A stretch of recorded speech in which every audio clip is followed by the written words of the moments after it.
This is Daniel Smith, and welcome to Jets Guru. Check it out.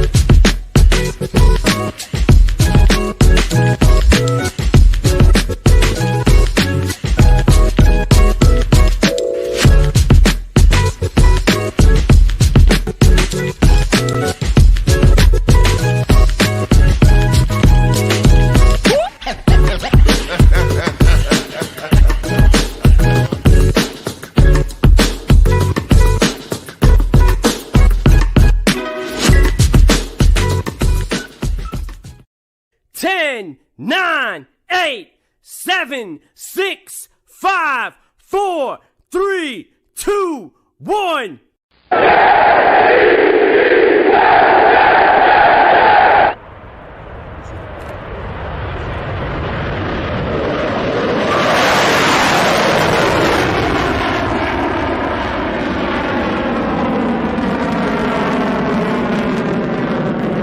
And here is Daniel Smith. What is going on, everybody out there? Super excited. Thank you for the Jets Guru fans that have come in. We're in the middle of free agency. It's finally started. We've awaited for this time.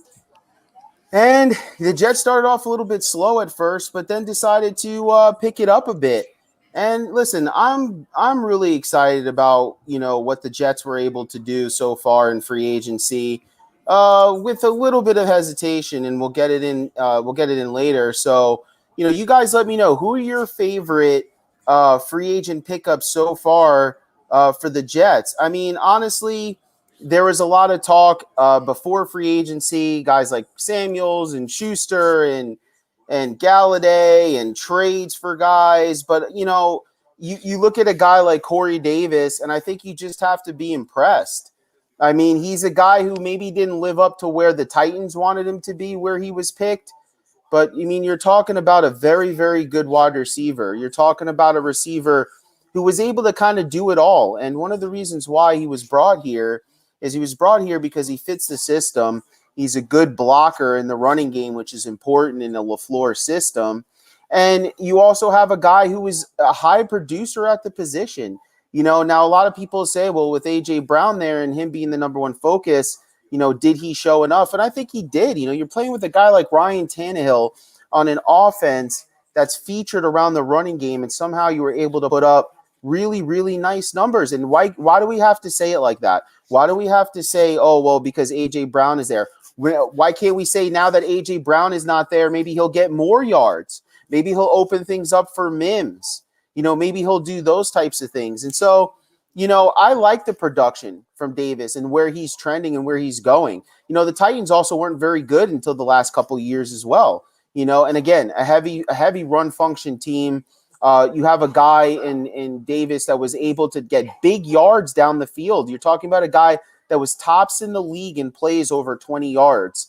And when you're also talking about Davis, you're talking about a guy I think he had in play action, he was the number 2 receiver in receptions in play action. So that tells you also another thing here is because LaFleur's system is going to feature a lot of movement, a lot of play action, and that's going to help a young quarterback. That's going to, even if you hold on to Darnold, that's going to help a guy like Darnold. And you need receivers who can get up the field, and he can. So he can do a little bit of everything. You see these receptions here. It's not like the guy is just getting little ins and outs. Like he's going and he's getting the football. These are plays, that these are big time plays for his team, and then it's a guy like Ryan Tannehill. If you get somebody in there, if you get a Zach Wilson in there and he can kind of sling the ball around a little bit, Deshaun Watson's probably out of the picture now at this point, whether he's guilty or not of the things that he's accused of, which is unfortunate for a lot of reasons. But, let's hope that he didn't do those things and he isn't that type of person.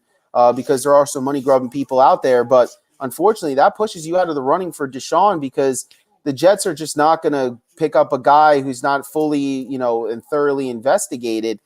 And to be honest with you, by the time they get through all this investigation and they go through everything, it's going to be season time. And so, a lot of people said, hey, this hurts the Texans. I'm like, no, this benefits the Texans, because now he's going to say, listen, you have a no trade clause. You can pick where you want to go essentially, but there's no suitors out there because of your cases. So now you have to come back to the Texans. What is he going to sit out 2 years?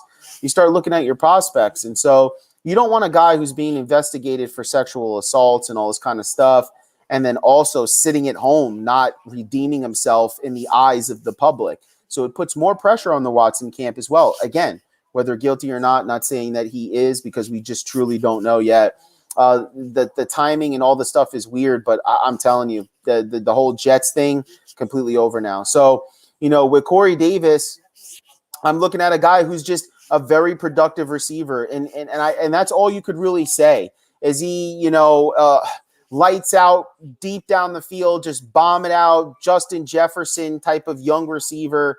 He's not that, but he's pretty much a little bit of everything else, and I just really like it. He fits the mold. And that's one thing, is you don't want to just get guys in here that don't fit what you're looking for. And I think that could be an issue, but I'm really good with Corey Davis. When I saw that the Jets signed him, I really wasn't looking that way, and I was kind of excited. Now you find out that Will Fuller goes to Miami. That's big for them. They needed that. But Will Fuller's never healthy. Corey's somebody who's been here. He's been playing. He's a physical, strong receiver at 6'3", 200 plus pounds. So I really like it. And then the Jets go out and they get another receiver. I know that they've been talking about Juju Smith today, Schuster, but they went out and they got a guy in Keelan Cole from the Jaguars, a guy who reportedly from Adam Schefter was someone that, a lot of teams were looking at, and a lot of steam was picking up for this guy. You look at a guy like Keelan, he's a productive receiver. Is he a guy that's even your first or second receiver? Most likely not. But he's a guy that could fill in on either side. He's a guy that's played in the slot as well. So I guess this does bring up the whole Jamison Crowder cut thing. You got a guy on a 1 year, $5.5 million salary. If you figure that your offense is going to be more outside of the numbers, right? And here's the biggest indication to me. I think if you're going with Sam Darnold as your quarterback, I think you probably don't get rid of Jamison Crowder, right? Because by watching tape that Crowder is one of your, lockdown receivers for Sam Darnold, and he features and they have a rapport. So I think if you see a guy like Jamison Crowder get cut, I think that's definitely a seal that Sam is gone. Why would you give him all these new receivers, not keep someone he's familiar with? Because remember, he's still not really familiar with Mims at all. And Crowder's productive, but when you look at a guy who's putting up 45, 50 catches a year around the 500, 600-yard mark, you're saying, hey, if we want to push the ball outside of the numbers to the tight end more, a lot of different running backs, a lot of different movement, screens, play action, things like that, maybe we just don't need a slot receiver to the level of Jamison Crowder. Maybe we could come down, get a guy like Cole. He could fill in just as well with a rotation with Berrios and whoever you pick up. Remember, the Jets also re-signed a couple other guys, Jeff Smith, Vincent Smith, stuff like that as well to compete. So maybe they feel like they could get a good rotation out of that slot, save themselves about $5 million, which they can apply somewhere else. So, I mean, listen, the way I see it is I don't think the Jets are done. I really don't. I really don't think just because they got Keelan Cole. Now, I could see them being done for sure. I don't think they are. I think they'll still bring in some other pieces, maybe even another tight end. We'll see how they ultimately think about Herndon come draft day. But I like this, right? I think Keelan is an established receiver in this league with the Jaguars. And remember, the Jaguars struggled offensively too, and so for him to even be productive the way he was, quarterbacks in and out, team just a complete mess, similar to the Jets, I like it. I really like it. I think like someone said in the chat right here, I think it was William, they have depth. I still draft one. Absolutely. That's how I feel. It's just not so much of a need anymore. You know what I mean? You don't need to go out there and spend big money on another guy. You don't have to go get a Jamar Chase at the number 2 pick. I think if you were to roll out with this offense, and who knows, maybe they keep Crowder. Listen, they have the money for it. You just brought a guy in for $5.5 million on a 1 year deal. Jamison Crowder is on a $10 million deal. Okay? So you're talking about, that's not big money, $15 million for 2 receivers for 1 year. And you still have Mims on one side, and you still have, Davis on the other, and then you probably go out and get a tight end. So that's like legit depth at the wide receiver position. I think Kevin said, you like mediocrity. I mean, how mediocre is that? I mean, what are we talking about here? You have a guy that had a PFF grade of 86 or 89 as your starting receiver. You don't like what you saw from Mims. I mean, when you stretch out his stats, he played half the games that those other rookies did because he came in with the hamstring injury. But if you were to stretch out his stats, besides Justin Jefferson, he's pretty much like right there as far as production. And he was playing with the New York Jets. And when Sam Darnold came in, he got less looks. And then it just kind of teetered a little bit down from there because of the play of Sam Darnold. But, I mean, you've got to love what you saw from Mims. And how is Crowder mediocre? This is a guy that over the last 2 years has put up the same numbers as Samuels, the same numbers as Schuster, the same numbers of all these guys that everyone is begging to bring to the New York Jets on a multi-year deal to pay them more money than what it's going to cost to pay for Crowder. And you're going to say that's mediocre? I absolutely not. I think if the Jets were to roll out with Davis, Mims, Crowder, Cole, and then maybe a drafted receiver and then a rotation of a bunch of other guys that they have there right now, I think that's good enough for what you got. This is a 2-win team. I mean, are you kidding me? What are you expecting? It's a 2-win team that doesn't even have a quarterback yet. You don't even know where your quarterback is. If Sam Darnold was your guy, they would have came out and said it. They haven't said that yet, so you don't know who your quarterback is. What are you expecting? That's more than enough than the Jets have had when they had good teams. The Jets have had good teams that didn't even have the wide receiver core on paper that they have sitting right now. So what are we talking about? Mediocre. I beg to differ, sir. And also, we haven't even added the tight end factor yet. We haven't even added the tight end factor. Maybe we pick up another tight end. I mean, who were you expecting? Us to bring in everybody?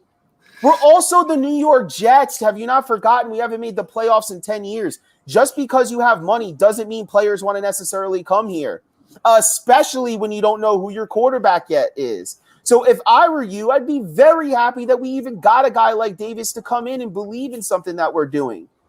So, I mean, I like this wide receiver core. I mean, shoot, I like we could have won more games at the wide receiver core last year if we had better protection up front and we had better quarterback play.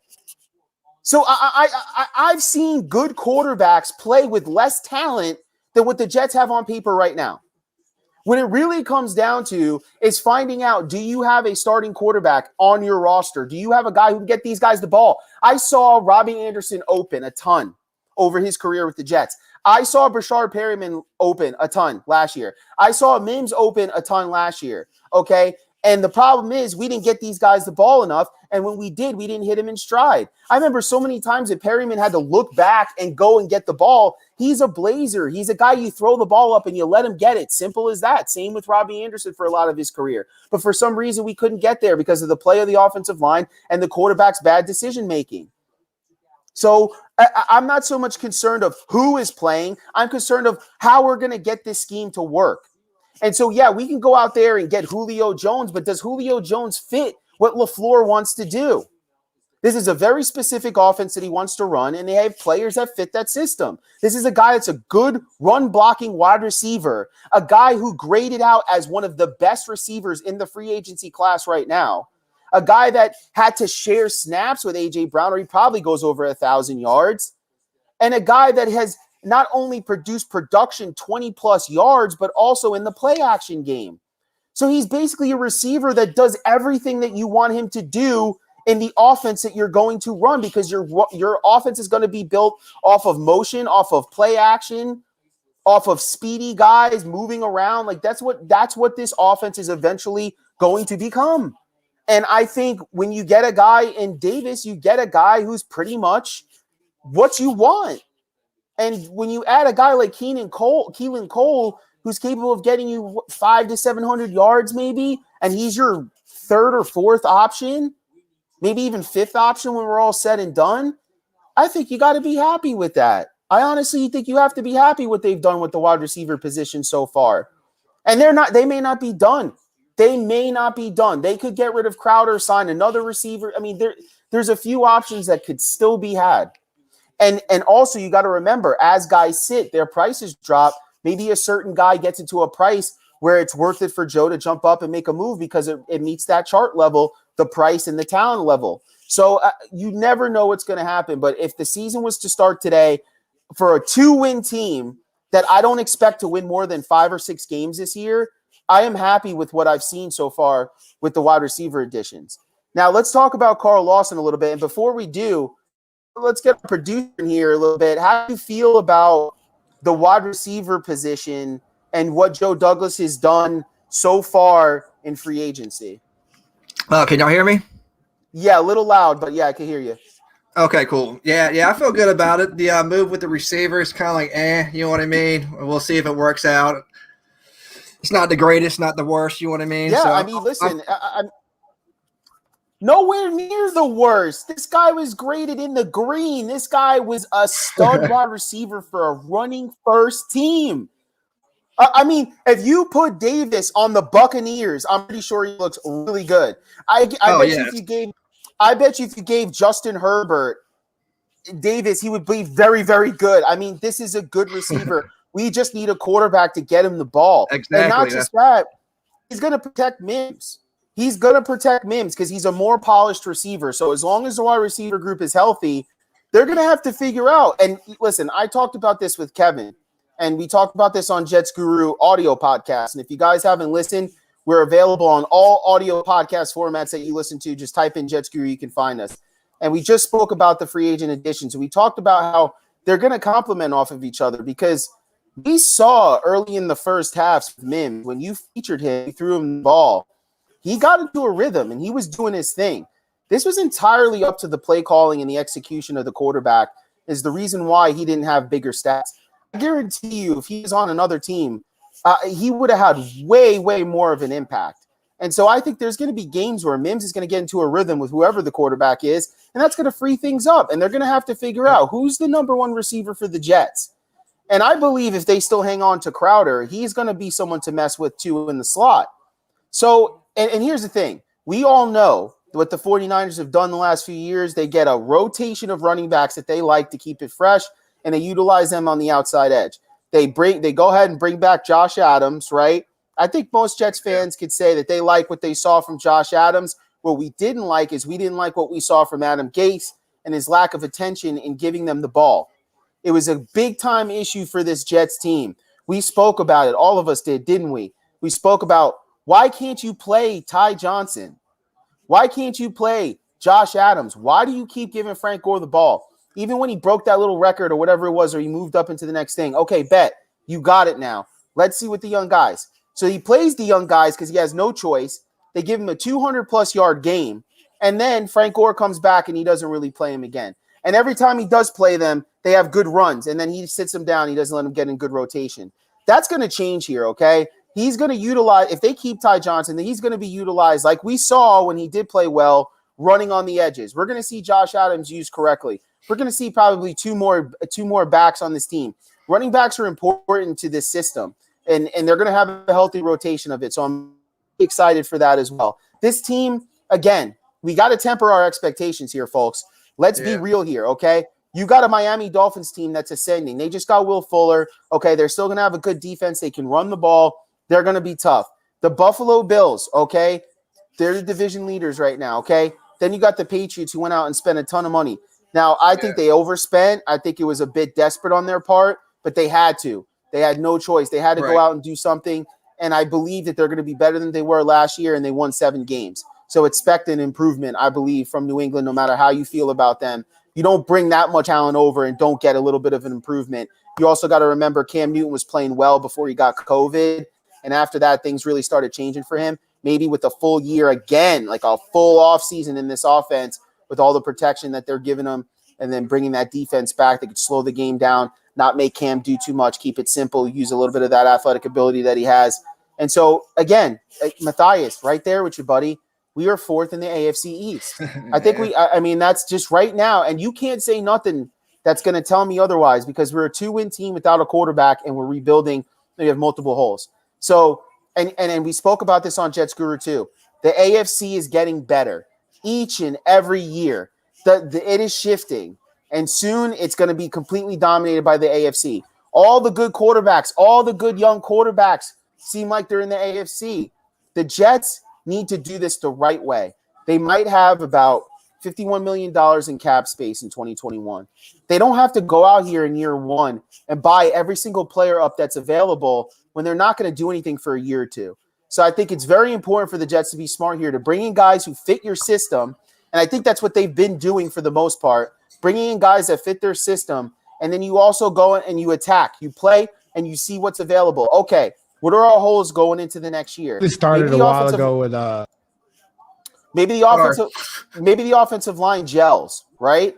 And you don't need to go out and get any more pieces. So why are we going to front load and get guys that we don't need now? Now, me on the offensive line, I think Joe Douglas has not done enough. I do not think that this what's his name, Dan Freeney from the Chargers, man, that's just a depth move. If you plan on him being your starter, listen, we've got some work to do on that offensive line. But be prepared. Be very prepared for the Jets to roll out with McGovern again, roll out with Van Rotten, Fant, Mekhi Becton, and probably one new guard. And then next year, go out and just start piecing it away again. But expect what I'm looking at right now, I'm not very happy when it comes to the offensive line. But again, we don't know. We don't know who Joe Douglas has reached out to. Remember, teams are allowed to say no to the New York Jets. They don't have to sign with us just because we want them to play for our team. So I think it's very important to remember that. So, again, I'm very disappointed in that. But most of the other moves I'm really impressed with. When you look at Carl Lawson from the Bengals, you look at him, he was a situational pass rusher a couple years ago, worked his way into the starting lineup. He played 89, I think, point something percent of the snaps. So this past year. So he's a full-fledged guy ready to go right now. And the Jets gave him a lot of guaranteed money. I think it was like 30 million guaranteed or 29 million guaranteed. They're betting on his talent and what they see on tape. And they're saying that this guy's getting better every year. They just gave him more responsibility with the Bengals. Okay, not a good team. They just gave him more responsibility, and he played even better with that responsibility. Okay, and he was an absolute headache when it came to getting to the quarterback. Now, you look at it, you say, 5.5 sacks. That's not the only stat that you look at when trying to find a free agent. Well, what you're looking at quarterback rushes, quarterback touches. And this guy is all over the place when it comes to getting near the quarterback and affecting the throwing angle and trajectory of the ball. So I'm super excited about Lawson because if he stays healthy, I think he's going to be good. I think you could expect 8+ sacks from this guy. I really, really can. I don't know exactly how he's going to be used because I haven't, to be honest with you, I watched a little bit of Saleh's defenses. So I have to see a little bit more tape. I got to hear a little bit more interviews. I got to hear and dig a little bit more to see how he's going to be used. But honestly, when you pay a guy this kind of money, what are you expecting him to do? Pin his ear back and go get the damn quarterback. And I think this is the guy that was sought after. The Jets went out, they pounced. They probably paid a little bit more money, guaranteed money than you probably would have liked for a guy that really only had 1 year of premium production. But man, when you talk about a guy who's ascending, catching a guy on the ride, like a guy's just going up and you just jump on him and catch him before he fully takes off out of the stratosphere, this would be one of the players, right? This would be one of the guys. Same thing with Corey Davis, guys with chips on their shoulders, guys with really good production, guys who are young veterans, 27, 28 years old, guys who are in their primes, guys who are on good deals, not 5-6 year deals. We're talking about 3-year deals, guys. 3-year deals, that's fair. These guys will be 30, 31 years old when the deal ends. You can, if they're good, maybe you extend them for a 3-year deal or another season. If they're that good, maybe you tag them. But, usually, boom, 3 years to give you good 3 years, good production, and you can move on from them. I like the deals. I like where the Jets are at. They're not in cap space hell like a lot of other teams. I just like it. I really, really like this move. We've been waiting for a player with the ascending talent like Lawson, where you're looking at him and you're going, this could be the guy. Now we needed one. We need a guy on the other end, and I don't think the Jets are done there yet. I think the Jets are going to get a guy on the other side. And then you got Quinnen Williams right next to this man. Yeah. We already saw that Quinnen Williams was demanding double teams by the end of the season, and he wasn't being stopped. Last year in the second half, he was getting double teams and he was being stopped. This year, he wasn't being stopped. And so I'm expecting this young man to play even better.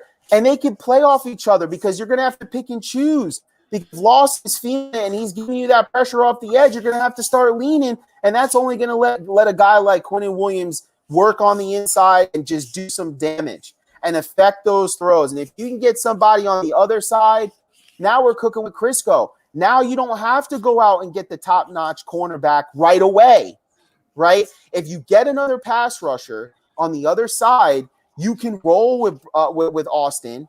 You can roll with Bryce Hall. You could pick up a guy like Sherman, and then you have a couple maybe drafted guy, a fill-in guy here. And when you're getting to the quarterback, this is gonna make it easier for them on the back end because they don't have to cover as long. And so they don't have to break off those routes and chase these guys around. And so it's going to be a lot easier. And so I think you can't fix Rome in a day, and the Jets were never Rome. That's something we say on the show a lot, but it's true. So you have to pick your poison here and hope that your team makes up for it. So they're probably looking at the Jets roster. They get a guy like Justin Hardy, but he's more of a converted cornerback, more for the special teams. Excellent gunner. He's going to give you a lot on that side of it. So the Jets are picking up value guys all over the place with chips on their shoulders in their primes, ready to work hard. And they do a lot of good things individually that I'm really, really super excited about. And hey, listen, are they going to work? I don't know, because you're never going to know until they get in. We actually got Carl Lawson's interview about joining the Jets, if you want to hear that real quick.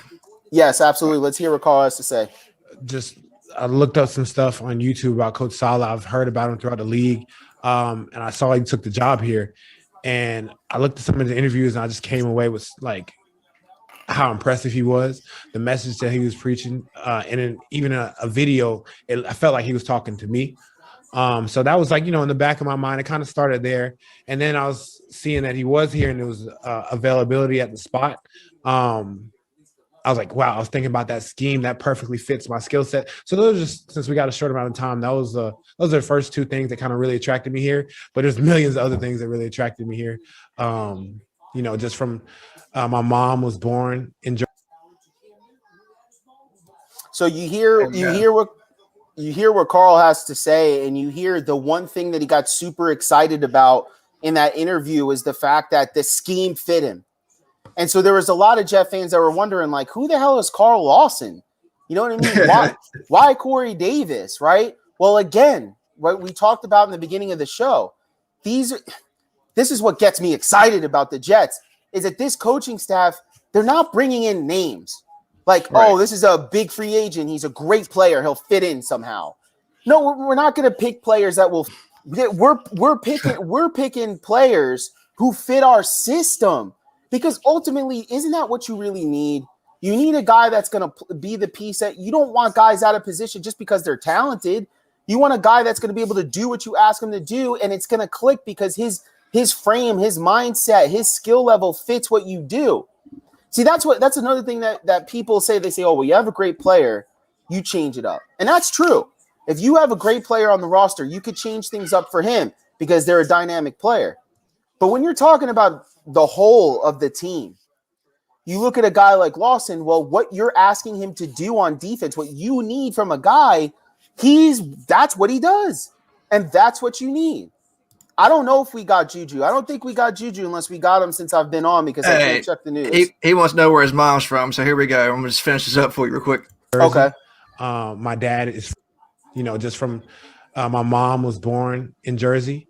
My dad is from New York. He's from Jamaica, but my family moved over there. So there's a lot of different connections here. This moment is just great, man. And that's the next interview of Justin when we get to him. Yeah, so that was like to hear a guy to be excited. Obviously, he's excited, 30 million guaranteed. But, exactly. Like to hear a guy is excited because he has some family from the area. You have a guy that like really is into like wanting to go somewhere for his scheme, and I like that, right? As a player, you know what you do good. Everybody knows what these guys do. They got tape on them, right? There's no surprise. Why force things when nothing is there? So I think it's a good fit for the Jets. I think the Jets fans are going to fall in love with them, hopefully. And so I'm really into it. Do you have anything from Corey Davis or any other interviews? I didn't have Corey Davis, but I had Justin. Justin Hardy. Yeah, you may continue with him real quick. Yeah, let's hear from Justin because he's another sign from the Jets, and this is not a guy who is going to set the world on fire. He's going to give you depth at cornerback, but he's a good special teams guy. He's a good gunner. He's Right. going to do a bunch of things on special teams for you that's going to help you.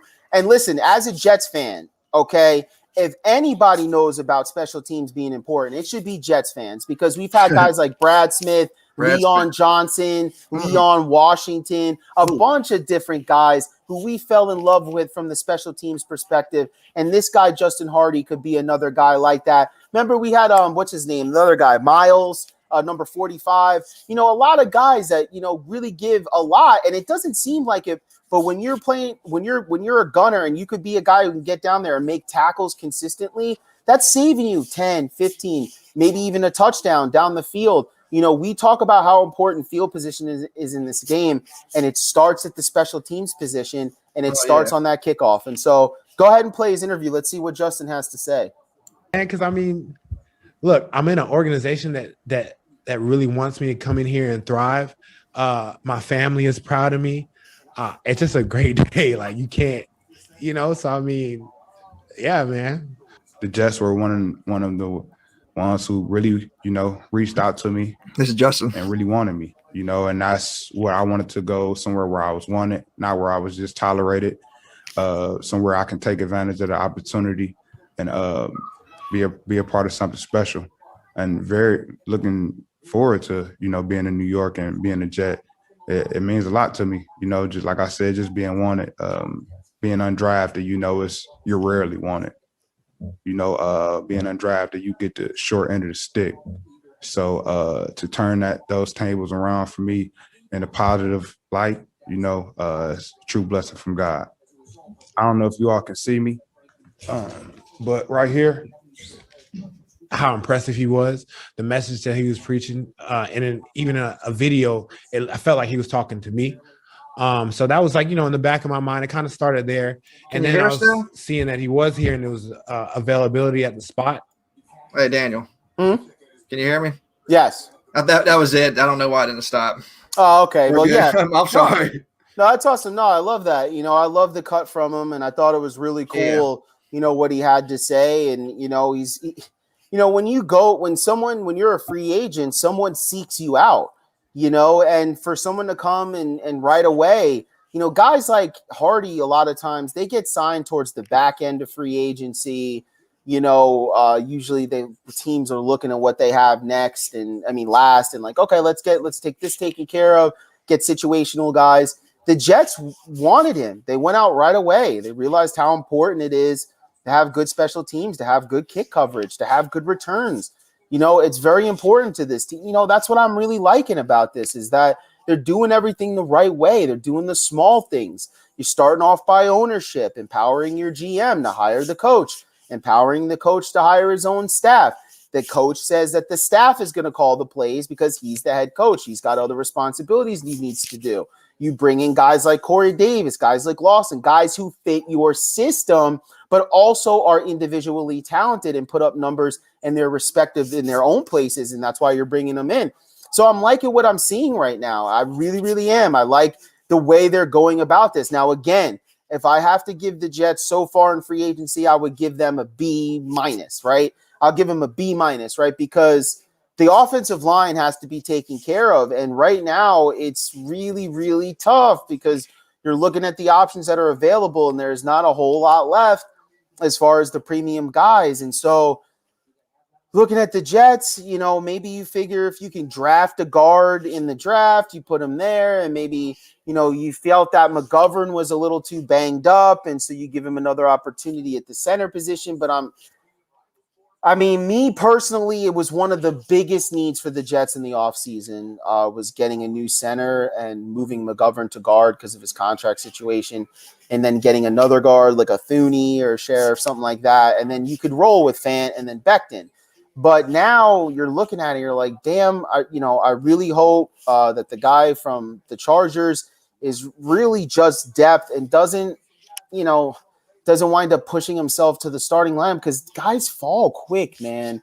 It is hard to get out of training camp. It is hard to get out of these things and start the season healthy. it seems like, you're just praying every day, like, please don't let these guys get hurt. One guy goes down on the Jets line right now, and you're moments away from a guy like that who's rated as 49th PFF grade, and he was the starter on a guy who he just crushed the ball. You know what I mean? So it's like how much better of a situation do you think you're going to be at here with the Jets? So you got to hope that he stays in the depth area. But unfortunately, with the injuries that happen in the NFL, he could be put into the starting lineup at any moment. And, if you're drafting a young quarterback, you don't want pressure up the middle. You don't want this kid running for his life. You don't want to go into next year and have the same offensive line would be very, very sad, because that's going to put a lot of pressure. And if you got Sam Darnold, forget about it. I mean, I don't even know. That wouldn't even make sense to me. You bring Sam Darnold back with the same offensive line. I mean, what are we talking about here? It doesn't make any sense. You could project all you want, and you could say, McGovern was injured and this was banged up, and then Becton was out, so then we had to shift this guy. I don't want to hear it. You are what you are, and the offensive line is something I don't want to take chances on this year. So we'll see what the Jets do and what they can actually bring in, but they're going to have to draft a guy or two. And would the Jets do it? Would they stick with Sam Darnold and take somebody, on the right side, like Penny Sewell, and to make the line a little bit stronger? So what would be your predictions? What do you think they're going to do at that number 2 spot? There's just too much. Yeah, I got you, right? There's just too much chatter. Because if you're going to move Sam Darnold, Right. why wait so long? Right. Yeah, it's like, true. I know you don't want to show your hand, but I mean, come on already. It's like, and just for Sam Darnold's sake, right? Don't you want to come out and be like, this is our guy? Like, Right, you're going to basically cower away from making a decision until the very last minute and then be like, oh, Sam's our guy. We've always believed in him. It's like, come on. Yeah. Like, I want, if you want to empower your quarterback, come out and say it. If not, get him out of here. If you even think 25%, 10% that this ain't your guy, get him out of here, right? But now you have some teams that were looking for quarterbacks that went out and got some. I think Sam would have been a better spot for the Bears than Andy Dalton. Now, you could still get Sam and have Andy be your veteran backup to Sam Darnold, where Andy Dalton would start and Sam Darnold would back up and kind of learn and take it slow. Yeah. So he's not rushed into everything right away. I can understand that situation and some of those things happening. But, if you really don't know who you're going to draft, and maybe they do, maybe they know it's already Zach Wilson and they're just kind of waiting, until the right moment to get rid of him. But I don't want to see Zach Wilson and Sam Darnold on the same roster either. Yeah. That doesn't do it for me. So, I don't know what the Jets do with the second pick. If I had to go now, I would say quarterback, because I think so too. I mean, did Corey Davis really sign up for the New York Jets to play with Sam Darnold?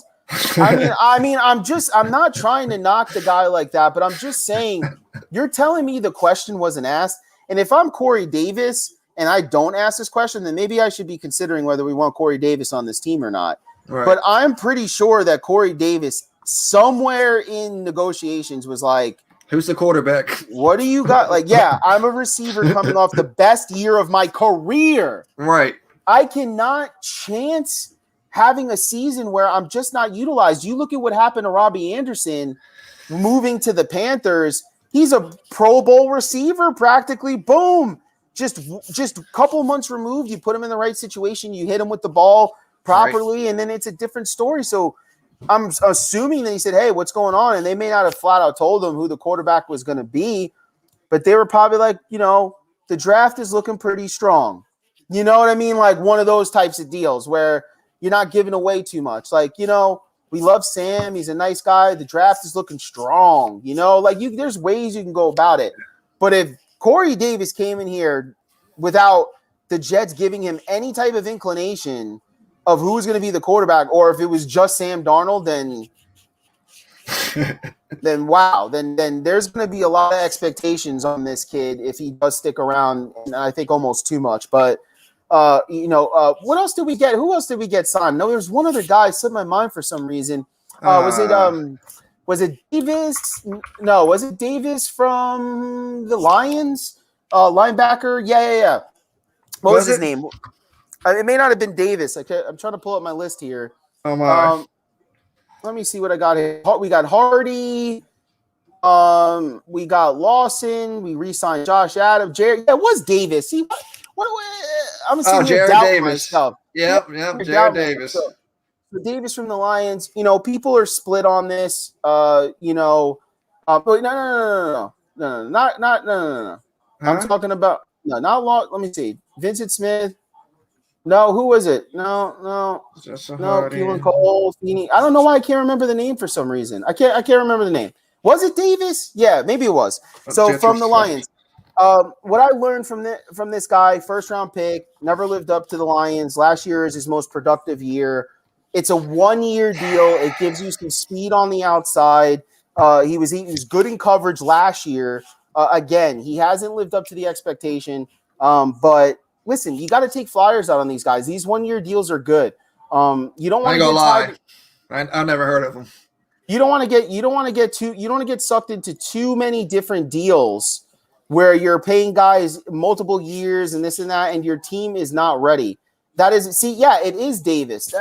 Don't ever doubt yourself again, Jets Guru. But we'll see. We'll see what happens with this guy. Again, these are flyer guys. These are guys that they don't play good with the Jets. They're gone. They're roster fillers with potential. You're hoping that in a new system, in a dynamic system with a dynamic head coach on the defensive side of the ball, who's predicated off of speed and other things like that, I think you go and you look at it and you say, get the most out of this guy. You might be able to. You never know.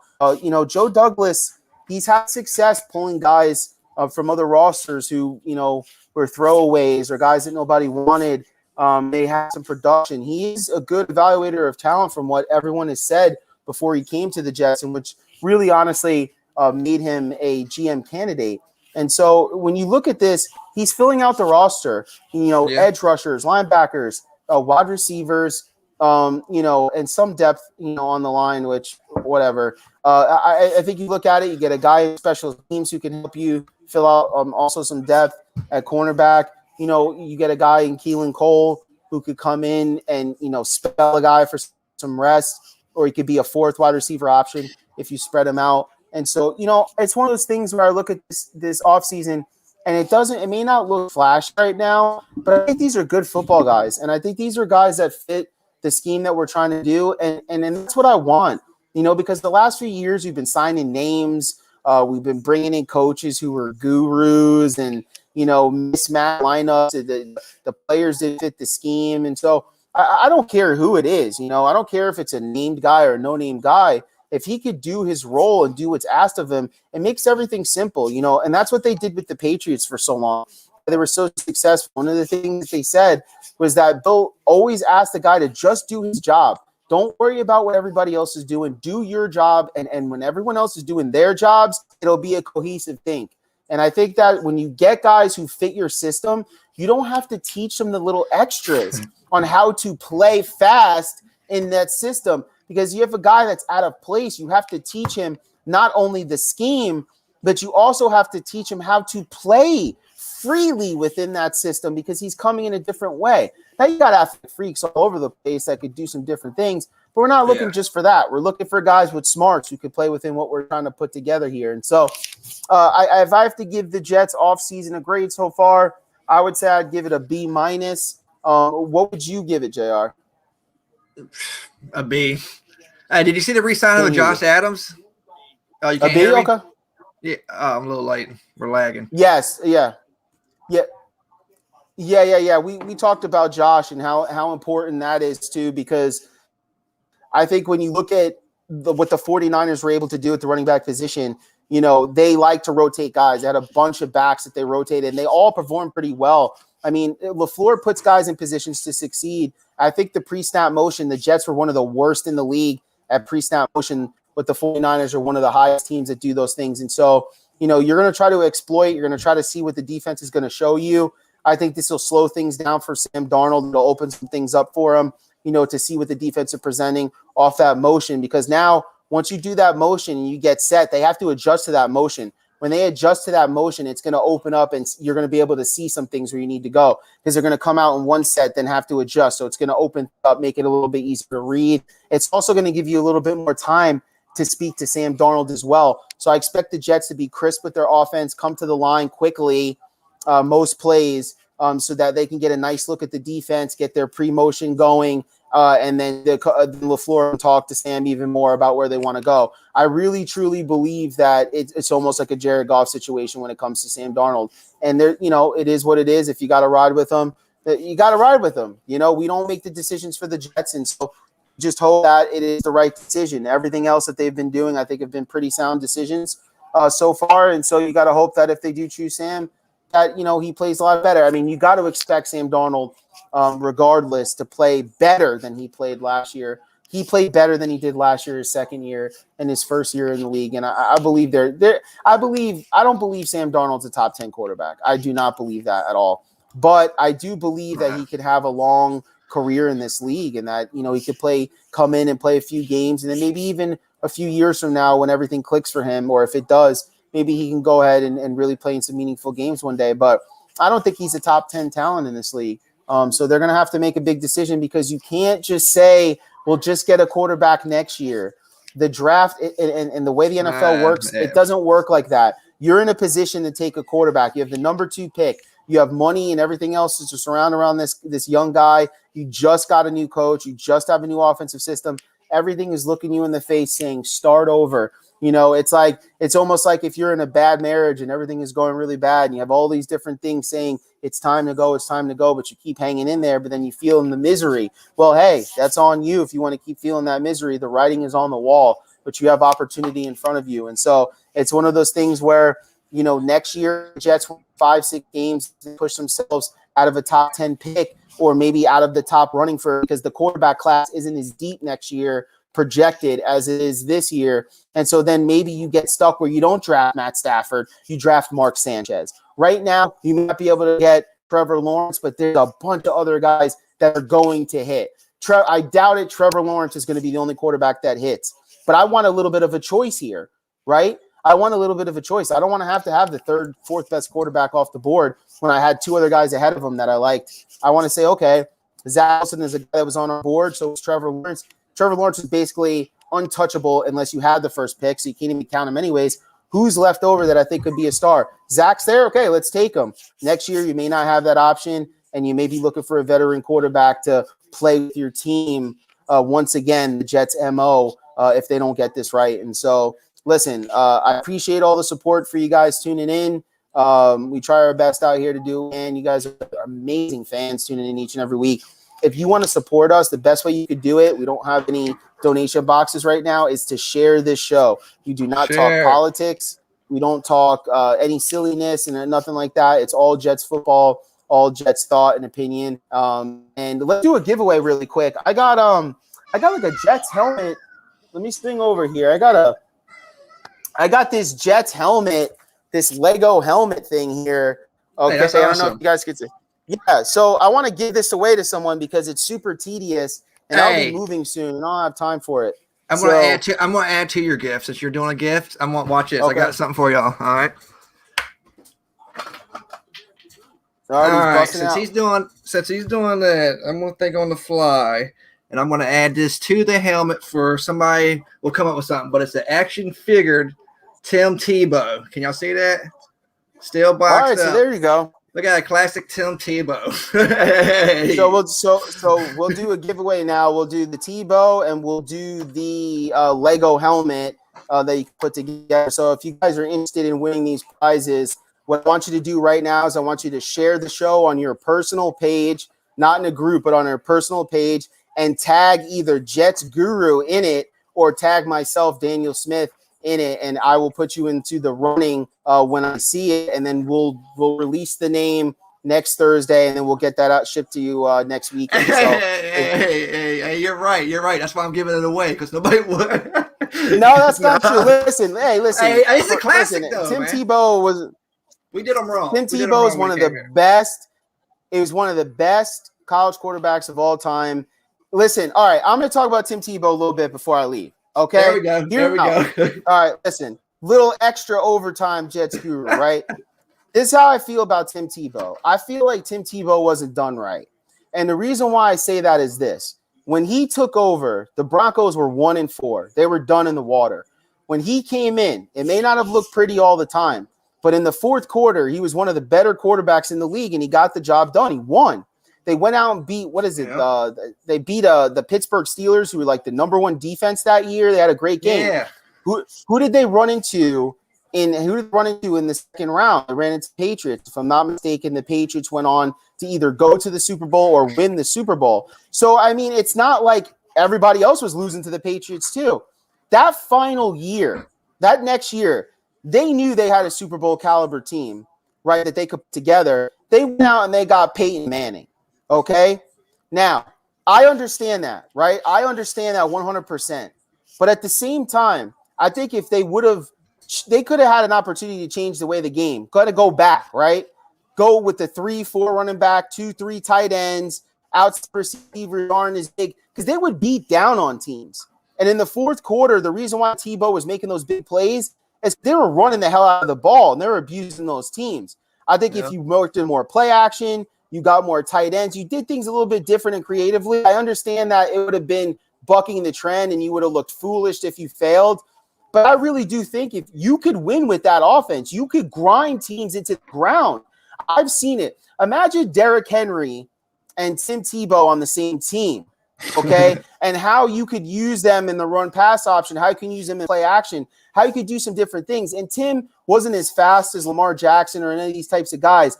But you can ask anybody, big dude, hard to bring down, just a very, very good player when it came down to making big time plays. And unfortunately, he just didn't have the passing accuracy and the skill set that is needed in today's NFL to be around. And so that's why he was not around. But I really, truly believe if they would buckle down, they have won the Super Bowl. I don't know about that. They made the right call there.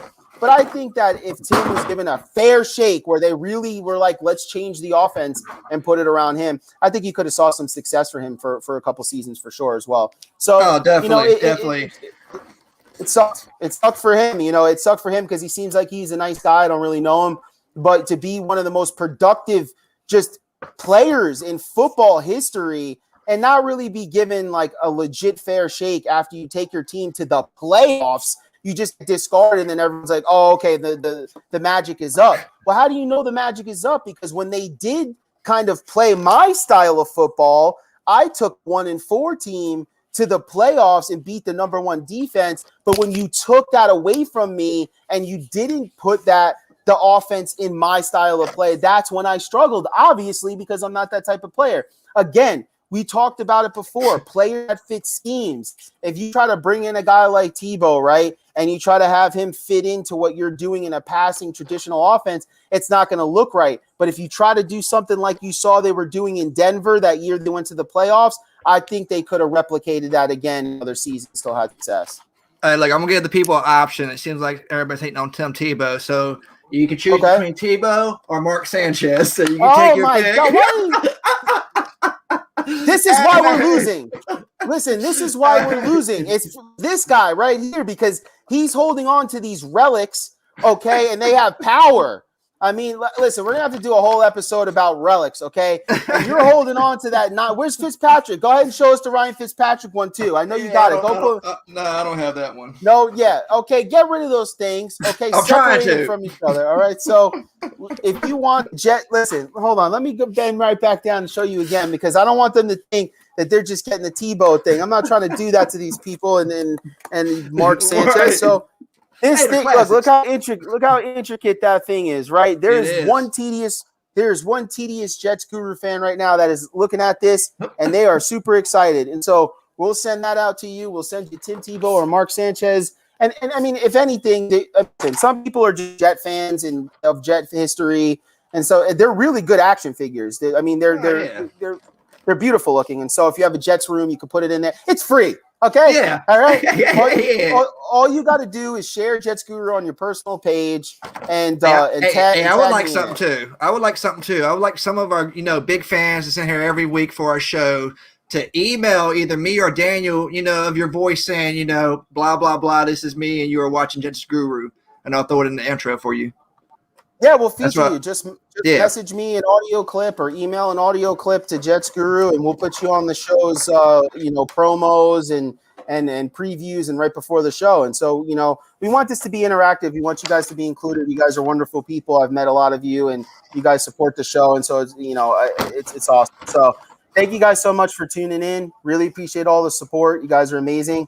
And if any big time, if the Jets trade Sam Darnold, we'll be jumping on to talk about it. So so any type of big news that pops up, we're going to be on it just like always. So anything else you got for us, JR, before we head out? No, that's it, man. Great show. Everybody, thanks for tuning in. Thanks for tuning in, guys. Peace out. Much love.